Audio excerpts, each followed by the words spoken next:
إفلاس سياسي عند نتنياهو. Netanyahu doesn't see anyone in front of him. لما عرف إن حكومته فاشلة.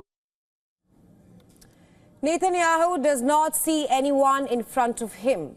Those are the words of a war-weary Palestinian he has among the hundreds of Gazans whose house was hit in Israeli airstrikes earlier today. Israel has single-handedly shattered the Gaza ceasefire and has unleashed hell on earth by resuming the war in Gaza. Nearly 400 Gazans have been killed in a single day by Israel. And these are the scenes from Gaza today. Burnt tents, ash, debris, and widespread destruction.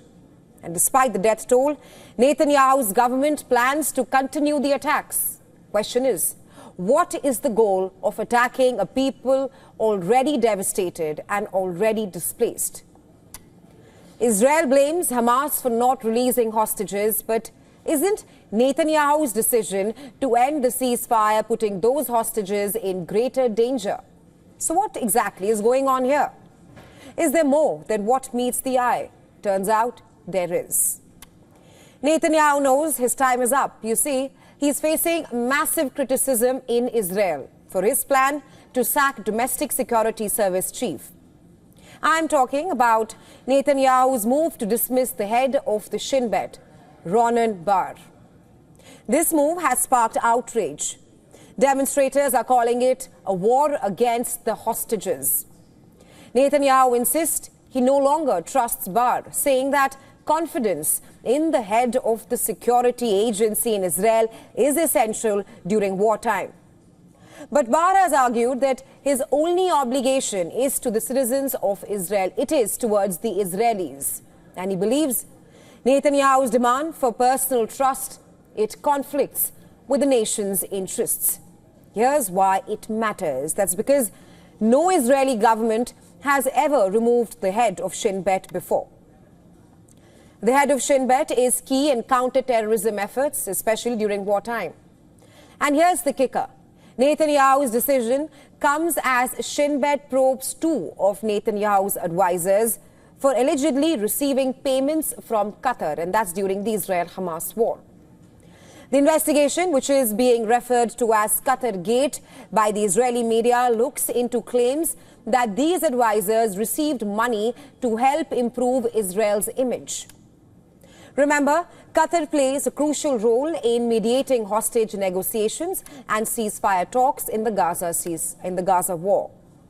However, Netanyahu's decision in 2018 to allow funds from Qatar to go to Hamas for humanitarian reasons, it has become one of the main points of criticism against him, especially after the October 7th attack. Shin Bet believes some of those funds helped Hamas build its military power. Now, Bar and Netanyahu have both come under criticism for the intelligence failures that allowed the October 7th attack to take place. We know this, but Bar has taken responsibility in public and private for the failures and called for a national commission of inquiry. Whereas Netanyahu has blocked the formation of any such commission to probe against him, arguing it would be politically slanted. The Israeli Prime Minister has refused to take any responsibility. What's more, Bar had indicated that he would resign once all of Israel's hostages were returned from Gaza. Now, Bar has played a key role in hostage negotiations until last month, when Netanyahu froze him out of the talks. Which brings us back to today. There's no other way to explain it. Israel purposely violated the ceasefire agreement with Hamas, maybe because it did not want to fully meet the terms it had committed to 2 months ago. Israel failed to uphold the agreement when it did not complete the promised withdrawal of IDF forces from the Gaza Strip in recent weeks, especially from the Philadelphia route along the Gaza-Egypt border. Hamas refused to turn a blind eye and move forward with the release of hostages under the new mediation proposals, which caused the negotiations to stall. In response, Israel then resumed fighting early today. What comes next?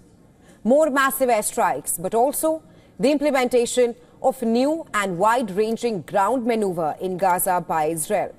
But what is Israel's goals? Hopes of finally defeating Hamas. But will it be successful? It's hard to say at this point of time. But what is clear is the timing of Israel's offensive in Gaza.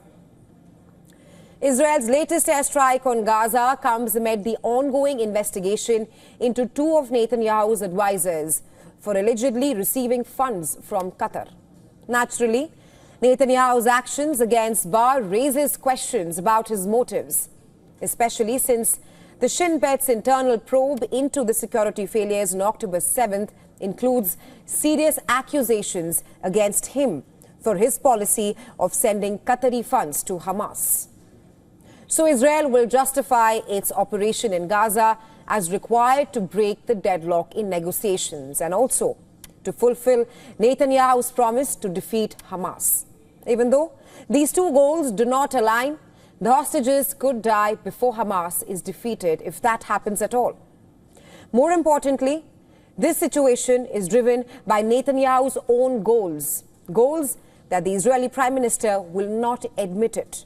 It seems what he really wants to do is restore trust with the far-right faction in his government, pass the budget and stabilize the coalition. That is what is Bibi's goal.